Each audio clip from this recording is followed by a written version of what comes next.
하나님의 말씀을 보겠습니다. 신약 성경입니다. 마태복음 말씀입니다. 신약 성경 마태복음 5장입니다.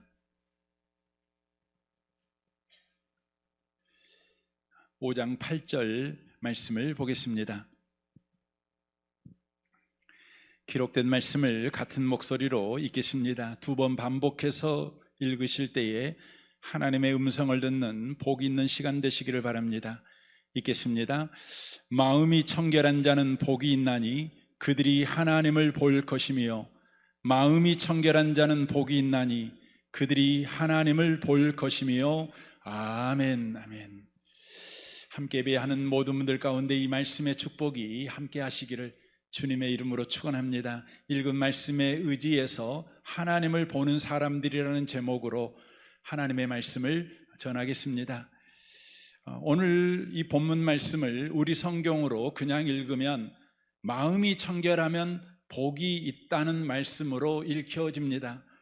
그러나 이 본문 말씀을 원문으로 읽어보면 복을 받은 자여 마음이 청결하면 하나님을 볼 것이라는 말씀입니다. 다시 말하면 복을 받은 사람이 마음을 청결하게 하면 하나님을 본다는 말씀입니다. 이 말씀은 이런 말씀이기도 합니다. 복을 받지 못한 사람이 마음이 청결하면 하나님이 아니라 다른 것이 보인다라는 뜻도 포함되어 있습니다. 예를 들면 복을 받지 못한 사업가가 마음이 청결하면 여러분 뭐가 보이겠습니까? 돈이 보입니다. 왜냐하면 마음이 청결하다는 것은 마음이 한 가지 방향으로 집중되어 있다는 의미입니다. 다시 말하면 두 마음으로 갈라져 있지 않고 한 방향으로 집중력을 가진 상태, 그것이 바로 마음이 청결한 상태입니다.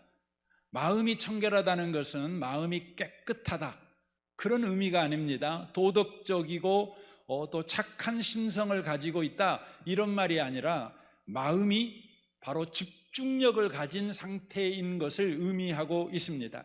그래서 사업하는 사람의 마음이 청결하면 바로 돈이 보이게 되어져 있습니다. 한 방향으로 집중하기 때문에 그렇지요. 그래서 여러분, 사업하는 사람이 고도의 집중력을 가지면 돈도 보이고 돈을 벌 사업이 보이는 것입니다. 그런 사람들은 갈등이 없지요. 의사결정이 굉장히 빠릅니다. 딱 보면 압니다. 이거 하면 돈 벌겠어, 이거 하면 망하겠어, 그러는 것이죠. 그래서 돈을 버는 것이죠. 그러나 중요한 사실은 돈을 잘 번다고 다 되는 것은 아닙니다. 성경을 보면 돈을 잘 번 사람은 또 손쉽게 돈을 잃어버린다고 성경은 말씀합니다. 바로 영원한 부자가 없다는 것입니다. 몇 달 전까지 떵떵거리는 부자였는데 지금은 빚쟁이가 되어서 허망한 삶을 사는 사람들이 생각보다 많습니다. 왜 그럴까요? 디모데전서 6장은 이렇게 말씀합니다. 9절입니다.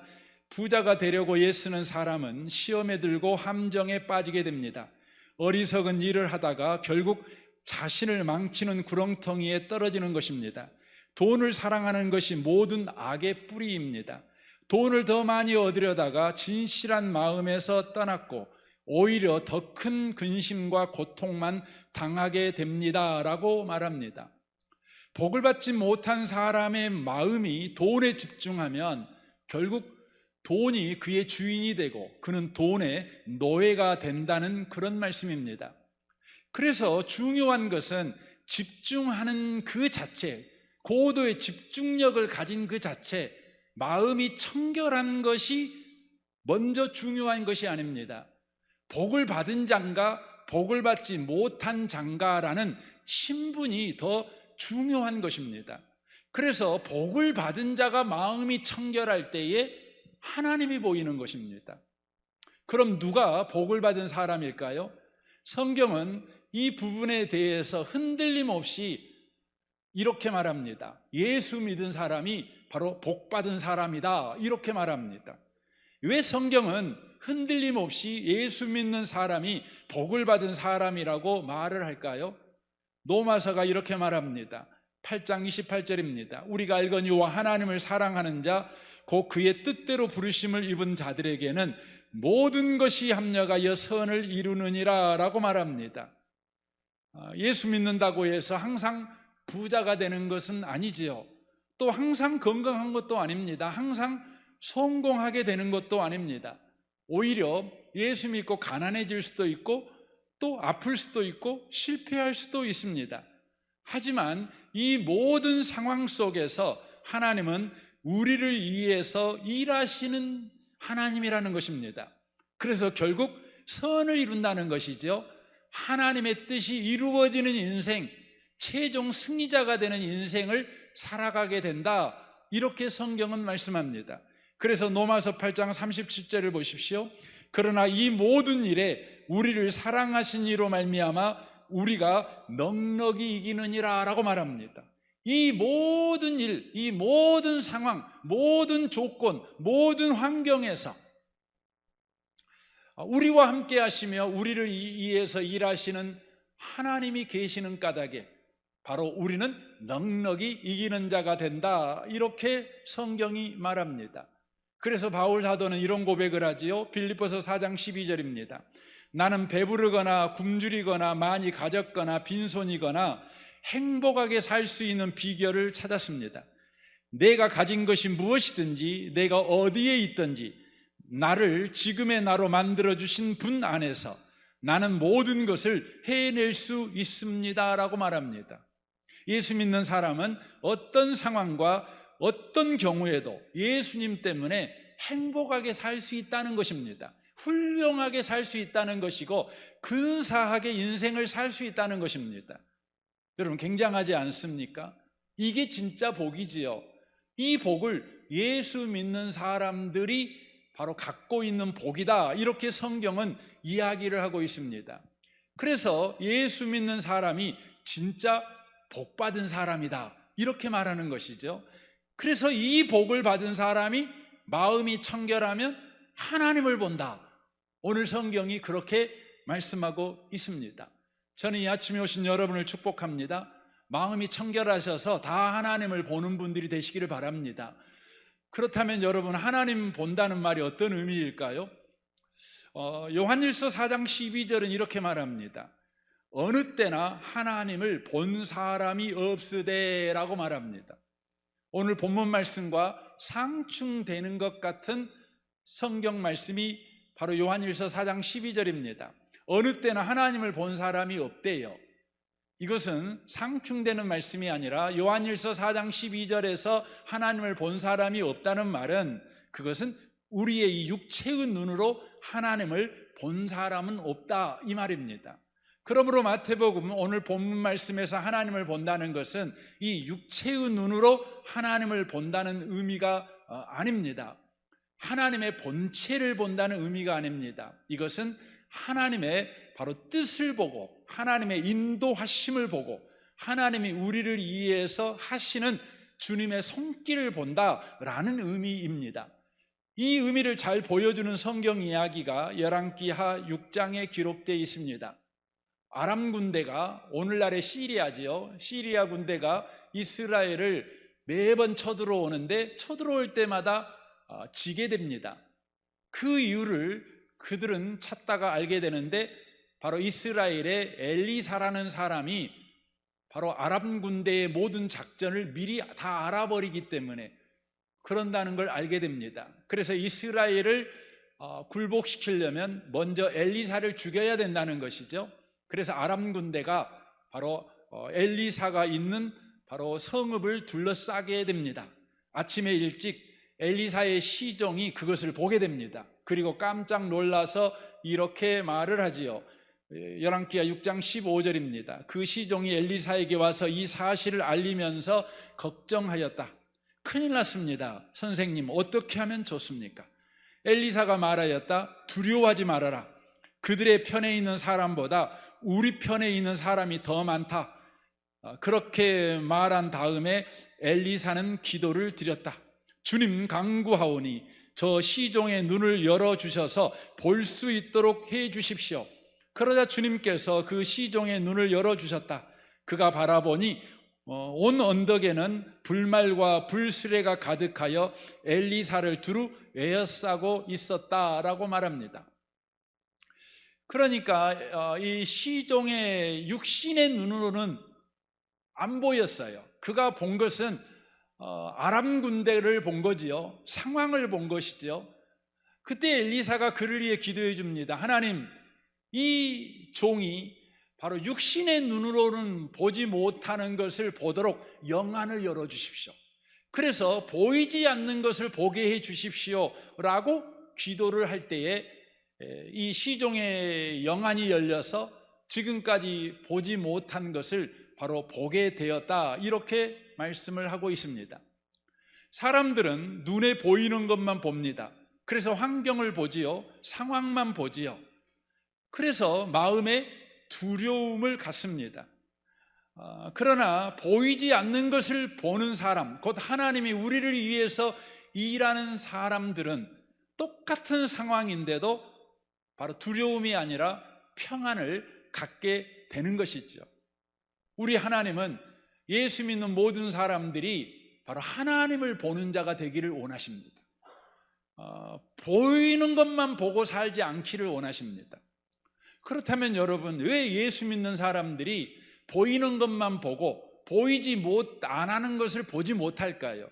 그 이유를 야고보서 1장 6절은 이렇게 말합니다. 오직 믿음으로 구하고 조금도 의심하지 말라. 의심하는 자는 마치 바람에 밀려 요동하는 바다 물결 같으니 이런 사람은 무엇이든지 주께 얻기를 생각하지 말라. 두 마음을 품어 모든 일에 정함이 없는 자로다 라고 되어 있습니다. 왜 예수 믿는 사람이 보이지 않는 것을 못 볼까요? 보이는 것만 보고 안 믿는 사람과 똑같이 두려워하고 염려하고 근심하고 분노하고 낙심할까요? 그 이유가 두 마음을 품어 모든 일에 정함이 없기 때문에 그렇습니다. 오늘 본문의 말씀대로 말하면 마음이 청결하지 않기 때문에 그렇습니다. 마음이 청결한 것이 뭐라고요? 한 마음을 가진 것입니다. 바로 고도의 집중력을 가진 것입니다. 그러나 예수 믿는 사람이 두 마음을 가졌어요. 집중력이 없어요. 흔들려요. 그랬을 때 우리는 하나님을 보지 못합니다. 보이는 현실만 보며 인생을 살아가게 된다는 것입니다. 성도에게 가장 위험한 삶의 방식이 뭡니까? 그것은 두 마음을 가지고 사는 것입니다. 저는 여러분을 축복합니다. 여러분이 한 마음만 갖고 살아가시기를 바랍니다. 그렇다면 여러분, 예수 믿는 사람이 두 마음을 갖고 산다는 게 어떤 의미입니까? 그것은 하나님을 붙들고 싶고 세상도 붙들고 싶은 마음입니다. 그러니까 하나님도 붙들고 세상도 붙드는 마음, 이게 여러분 두 마음입니다. 하나님의 뜻도 따르고 싶고 내 뜻도 포기하고 싶지 않는 마음, 그게 바로 두 마음입니다. 양다리지요. 이제 우리는 이 두 마음을 버려야지요. 그리고 한 마음만 가져야지요. 그럼 어떻게 하면 여러분 두 마음을 버리고 한 마음만 가질 수 있을까요? 이것을 여러분과 제가 바르게 알기 위해서는 먼저 알아야 될 사실이 있습니다. 그것은 바로 하나님께서 저와 여러분을 창조하실 때 저와 여러분에게 은혜를 주셨는데, 주신 은혜가 뭐냐면 자유의지를 가진 자가 되는 은혜를 주셨다는 것입니다. 여러분, 자유의지가 뭡니까? 여러분, 이것이냐 저것이냐, 둘 중에 하나를 바로 선택하게끔 했다는 것입니다. 이것은 하나님께서 사람을 창조하실 때 기계로 창조하지 않으시고 이 길로 가라, 이 길만이 생명의 길이다, 이렇게 알려주면서도 다른 길을 선택할 자유도 함께 주셨다는 것을 바로 의미하고 있습니다. 아담과 하와는 그 자유를 어떻게 썼습니까? 하나님의 말씀이 아니라 뱀의 말을 선택하는 일에 써버렸습니다. 그래서 그들은 에덴 동산에서 쫓겨나게 되지요. 그러나 놀라운 것은 하나님이 아담과 하와를 에덴 동산에서 쫓아내 버리실 때 그들에게 있는 자유마저도 빼앗아 버리신 것은 아닙니다. 자유는 여전하게 그들에게 남겨주셨습니다. 오늘날도 여전하게 우리 하나님이 그렇게 하셨습니다. 여기서 우리는 이런 질문이 생기죠. 여러분, 이 세상에서도 그러지 않습니까? 보통 누군가가 죄를 지으면 어떻게 합니까? 그 사람의 자유를 뺏어버립니다. 감옥에 가두어 버리는 것이죠. 그런데 왜 하나님은 우리가 죄를 지었는데 자유를 빼앗지 않고 여전하게 자유를 보존해 주셨을까요? 이 부분은 굉장히 중요합니다. 그 이유는 바로 하나님께서 우리가 자발적으로 하나님을 선택하기를 원하셨기 때문에 그렇습니다. 너 죄 지었어. 이제 자유 뺏어버릴 거야. 이제 너는 갈등 못하는 인간, 흔들리는 인간이 되지 않게 내가 만들어 버리겠어. 그래서 우리에게서 자유를 뺏어버리고 너 주일날이면 교회 와. 갈등하지 말고 그냥 교회 와. 고민할 것도 없어. 너 문제 생기면 고민할 것도 없이 그냥 기도해. 저는 우리에게 자유가 있으니까요. 교회에 올 때도 올까 말까 고민하는 겁니다. 기도할까 말까 고민하는 것이죠. 그래서 때때로 하나님에게 하나님 내 자유 좀 뺏어가 주세요. 그래서 더 이상 죄 안 짓게 좀 해주세요. 제가 죄 안 지으면 하나님도 나 관리할 때 속 편하고 좋지 않습니까? 제발 좀 자유 좀 뺏어가 주세요. 너무 죄 짓고 살면 우리가 이렇게 할 때도 있습니다. 그럼에도 불구하고 하나님은 우리의 자유를 빼앗아가 버리지 않습니다. 우리에게 억지로 강요하지 않습니다. 그리고 우리 하나님은 다만 기다리십니다. 우리가 자발적으로 하나님을 선택할 때까지 하나님은 기다리십니다. 우리가 자발적으로 여러분 예배당에 오고 기도하는 사람, 하나님만 나에게는 필요해요. 이렇게 하나님께 인격적으로 사랑 고백하는 사람이 되도록 우리 하나님은 기다리십니다. 그러나 하나님의 기다림은요, 단지 멈춤이 아닙니다. 적극적인 행동으로 우리를 설득하시는 것입니다. 왜 하나님만 우리가 사랑해야 되는가?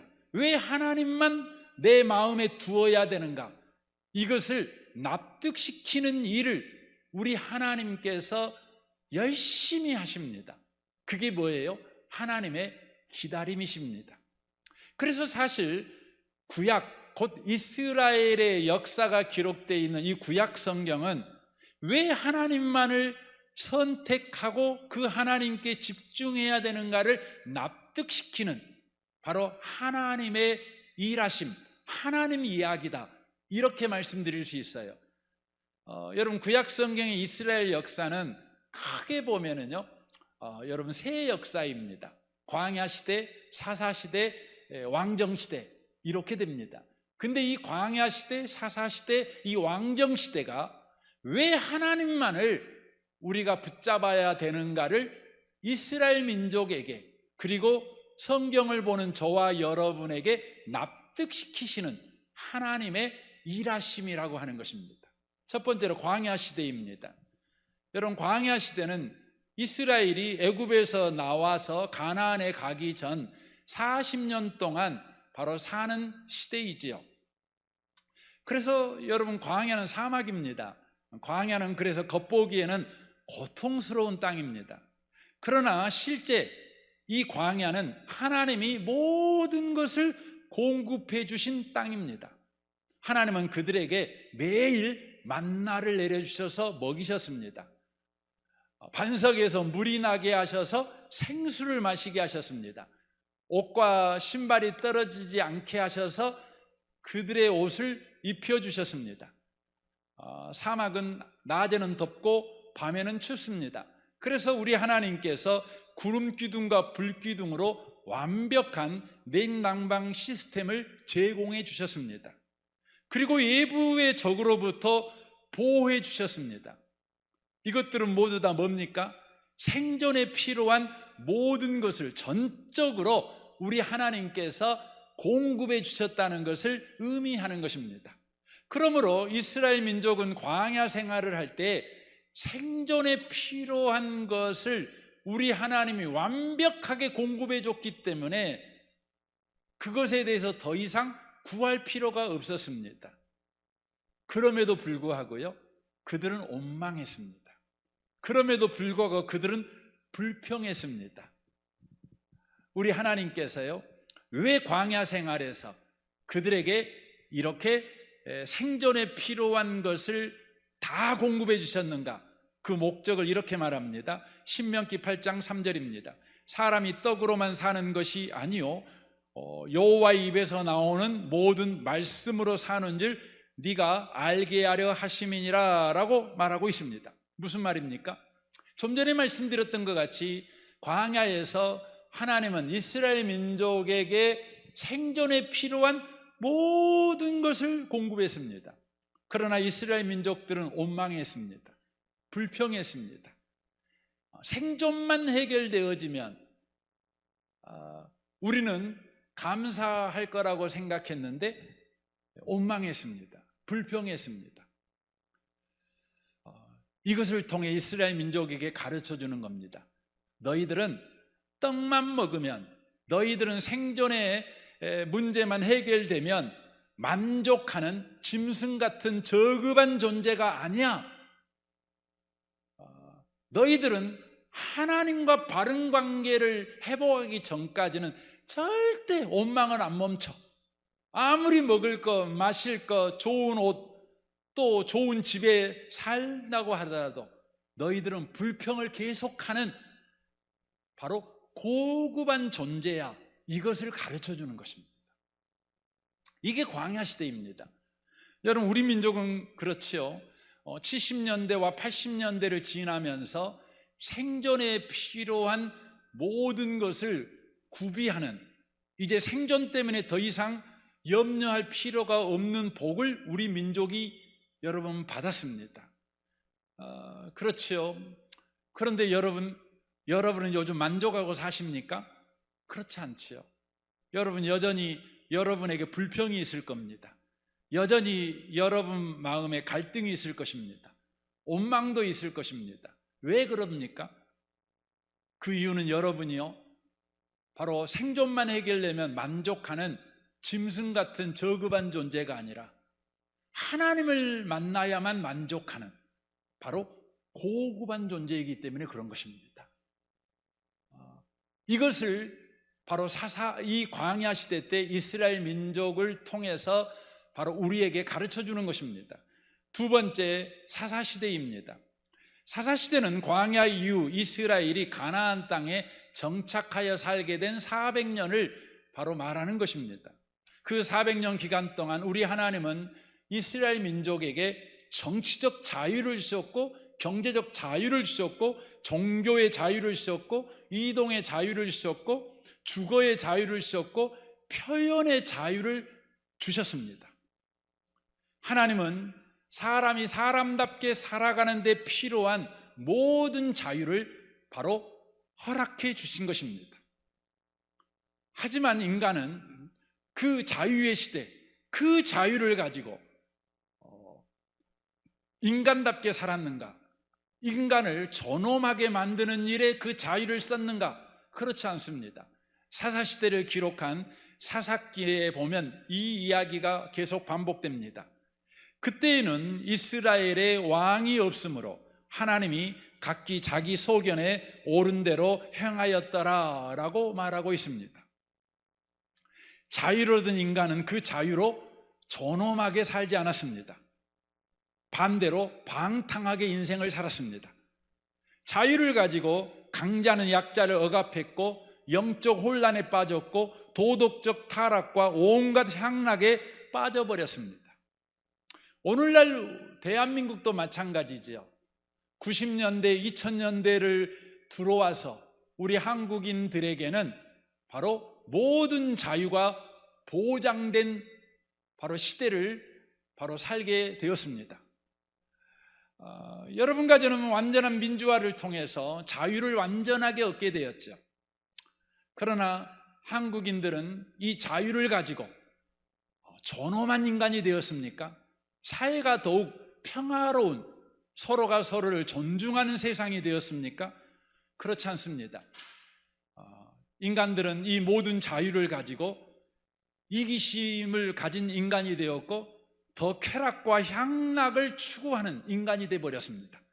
방탕한 인간이 되어버렸습니다. 2023년도에 우리나라에서 술과 도박과 마약과 매춘을 위해서 쓴 돈이 여러분 얼마나 된 줄 아십니까? 제가 이 부분을 여러 자료를 통해서 이렇게 찾아봤습니다. 그래서 더하기 빼기 다 해봤습니다. 그랬더니 약 305조를 썼습니다. 도박하는 데 가장 많이 썼는데 244조를 썼습니다. 여러분 술 마시는데 약 38조를 썼습니다. 여러분 매춘하는데요 20조 4천억을 썼습니다. 여러분 자유를 가지고 존엄한 인간이 되는 데 쓰지 않았습니다. 상대를 존엄하게 여기는 데 쓰지 않았습니다. 자기를 망가뜨리고 사회를 망가뜨리는 일에 쓰게 된 것입니다. 하나님은 이것을 통해 무엇을 우리에게 납득시키는 것입니까? 자유는 축복이지만 인간은 스스로 자유를 가지고 존엄하게 살 실력이 없다는 것입니다. 하나님 없는 자유는 방탕이 되고 방탕은 결국 마음과 인생을 망가뜨린다는 것입니다. 우리에게 필요한 것은 하나님이 함께하는 자유가 필요하다는 것입니다. 그때 인간은 존엄을 회복하게 되고 존엄한 인간들이 서로를 바로 존중히 여기는 바로 아름다운 사회가 건설되어지게 된다. 이것을 지금 하나님이 말씀하고 있는 것입니다. 세 번째가 왕국 시대입니다. 하나님은 이스라엘에게 다윗과 솔로몬 같은 위대한 왕들을 주셨습니다. 그 결과 이스라엘은 역사상 유례 없는 강력한 나라가 됩니다. 최고의 부와 군사력, 찬란한 성전과 국제적 이상 등 모든 것을 가지게 됩니다. 소위 말해 성공의 정점에 바로 이르게 되었다는 것입니다. 그러나 성공의 정점은 더 큰 문제의 시작이 되었습니다. 바로 더 큰 욕망이 싹트기 시작했기 때문에 그렇습니다. 더 큰 욕망이 싹트게 된 바로 이유는 바로 두려움 때문입니다. 솔로몬은 이 두려움을 없애기 위해서 더 큰 성공이라는 방식을 선택하게 됩니다. 그리하여 더 많은 군사력, 더 많은 부, 더 많은 외교적 연합을 위해 성경의 경고를 무시하고 수많은 이방 여인과 우상 숭배에 타협을 하게 됩니다. 결과를 여러분 잘 아시죠? 참으로 참혹했습니다. 영적으로 철저하게 무너집니다. 이스라엘은 두 동강이 나고 맙니다. 오늘날 우리나라가 그렇지요. 우리나라는 2000년 이후에 2차 세계대전의 식민지배를 받았던 민족 가운데 유일하게 바로 선진국으로 가입한 나라입니다. 경제학자들, 역사학자들은 그렇게 말하지요. 바로 이 대한민국이 선진국에 들어간 사건은 인류 역사의 처음이자 마지막이 될 것이다. 이렇게 말을 합니다. 우리나라는 여러분 성공한 나라입니다. 얼마나 국제적 이상이 높아졌는지 모릅니다. 얼마나 많은 부와 강력한 군사력을 가진 여러분 나라가 되었는지 모릅니다. 그러나 이 나라가 지금 평안합니까? 아닙니다. 이 나라에 지금 불안함이 있습니다. 두려움이 있습니다. 여러분은 성공한 사람입니까? 성공해서 여러분 평안하십니까? 아닐 것입니다. 여러분 마음에 여전히 불안이 있을 것입니다. 두려움이 있을 것입니다. 많은 사람들이 솔로몬처럼 이 불안을 해결하는 방식으로 더 큰 성공을 추구할 것입니다. 아니, 우리나라도 더 부강한 나라가 되는 쪽의 방향을 갖고 있을 것입니다. 그러나 여러분과 제가 꼭 기억해야 합니다. 성공은 두려움을 낳고 두려움은 더 큰 성공을 향한 욕망을 부추긴다는 것입니다. 이것은 바로 악순환입니다. 이것은 계속 도는 악순환입니다. 이 악순환에 걸려들어 버리면 여러분 누구나 탈진하게 됩니다. 어느 나라나 결국 여러분 망하게 됩니다. 마음은 병들게 됩니다. 사회는 두동강이 나게 되어져 있습니다. 이 악순환의 고리를 끊어버려야지요. 그러기 전까지는 절대 우리에게는 참된 쉼, 참된 안식, 참된 평안은 없는 것입니다. 하나님은 이렇게 광야 시대를 지나게 만드시고 사사 시대를 지나게 만드시고 왕정 시대를 지나게 하십니다. 왜요? 하나님만을 섬겨야 된다. 하나님만 네 마음에 있어야 된다. 이것을 바로 이 시대를 통해서 납득시키는 것입니다. 그때 우리는 이런 질문을 하지요. 주님, 제가 광야 시대를 지내봤습니다. 나는 더 이상 먹고 사는 것 때문에 걱정하지 않아도 됩니다. 저에게는 이제 마음대로 할 수 있는 자유가 주어졌고 저는 성공도 한 사람입니다. 그러나 지금 저는 왜 이렇게 불안할까요? 나는 왜 이렇게 염려가 많을까요? 주님, 나 어떻게 해야 돼요? 어떻게 해야 돼요? 주님은 오늘 우리에게 대답하십니다. 여호수아 1장을 보시면 모세가 죽었습니다. 모세가 죽은 이후에 여호수아가 이스라엘의 지도자가 되었습니다. 소위 여호수아가 출세한 것 아니겠습니까? 그러나 여호수아는 마음에 큰 두려움이 있었습니다. 모세처럼 성공해야 된다는 마음과 내가 모세처럼 잘해낼 수 있을까 하는 두려움이 바로 그 마음을 지금 흔들고 있었습니다. 여호수아는 지금 갈팡질팡하고 있는 것입니다. 그때 하나님께서 여호수아를 찾아와셔서 이렇게 말씀하십니다. 여호수아 1장 8절입니다. 이 율법책을 내 입에서 떠나지 말게 하며 주야로 그것을 묵상하여 그 안에 기록된 대로 다 지켜 행하라. 그리하면 내 길이 평탄하게 될 것이며 네가 형통하리라. 내가 네게 명령한 것이 아니냐. 강하고 담대하라. 두려워하지 말며 놀라지 말라. 네가 어디로 가든지 내 하나님 여호와가 너와 함께 하느니라 하시니라 라고 말씀합니다. 이 말씀이 이런 말입니다. 여호수아야, 너 지금 마음이 너무 두렵지? 모세처럼 잘해야 될 텐데, 아니 내가 모세처럼 할 수 있을까? 이렇게 갈팡질팡한 마음, 두려운 마음이 너에게 있지? 내가 이제부터 네가 해야 될 일을 내가 말해주겠어. 그것은 이제 네가 하나님께 고도의 집중력을 발휘하는 거야. 그 방식은 모세에게 내가 준 하나님의 말씀을 네가 펴서 신중하게 자세하게 읽어야 돼. 읽을 때 두 가지를 염두에 둬. 하나님이 누구신가? 그리고 그 하나님이 지금 나를 위해 무슨 일을 하고 계시는가? 성경을 펴서 하나님이 누구신가? 나를 위해 무슨 일을 하고 계시는가? 이것이 네 마음에 가득 찰 때까지 읽고 또 읽고 또 읽어. 주야로 읽어.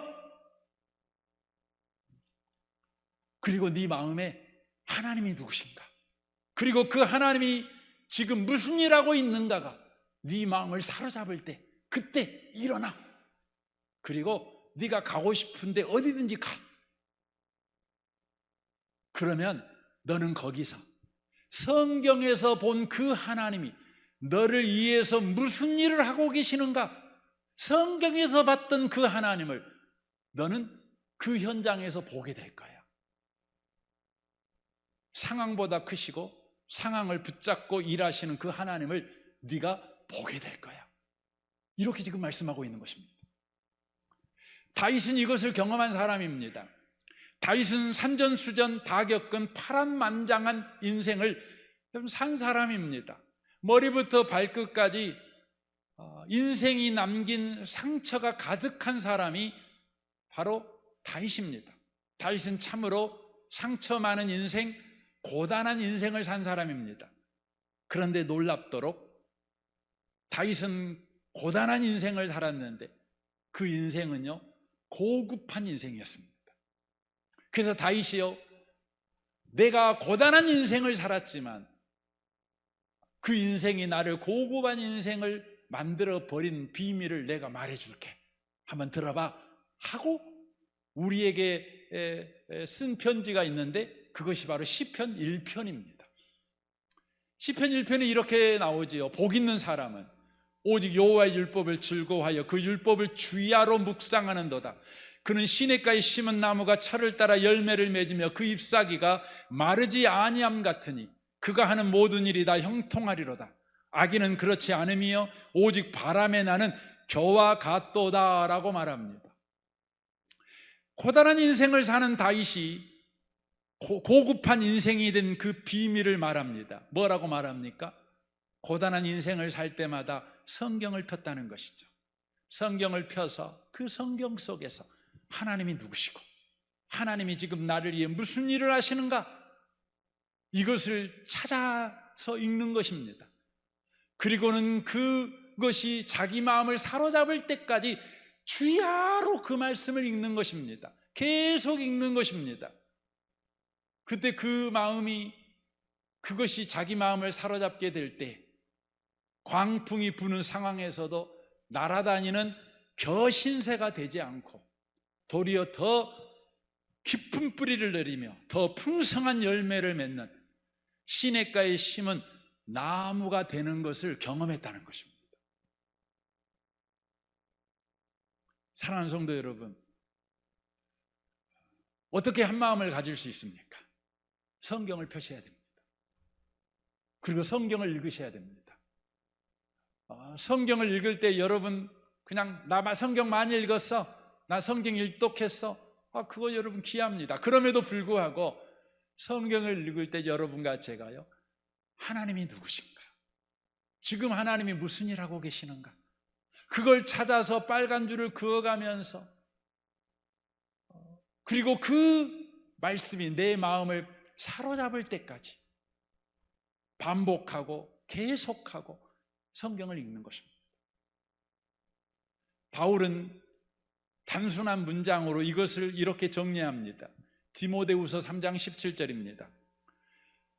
말씀을 통해 하나님을 바르게 섬기는 자로 준비하게 되고 모든 좋은 일을 할 수 있는 사람으로 자라게 됩니다 라고 되어 있습니다.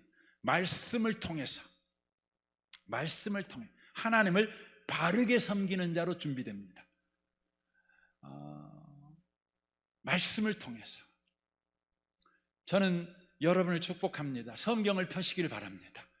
그리고 성경을 자세하게 읽으십시오. 오래 읽으십시오. 반복해서 읽으십시오. 하나님이 누구신가? 그리고 그 하나님이 나를 위해 지금 무슨 일을 하고 계시는가? 결론적으로 제가 한 시인의 시를 읽어드리고 싶습니다. 여러분이 잘 아는 나태주라는 시인의 바로 풀꽃이라는 시입니다.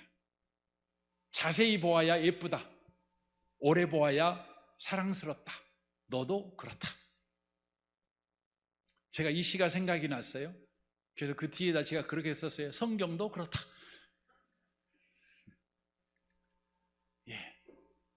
자세히 보아야 여러분 은혜가 보입니다. 오래 보아야 하나님이 느껴집니다. 성경이 그렇습니다.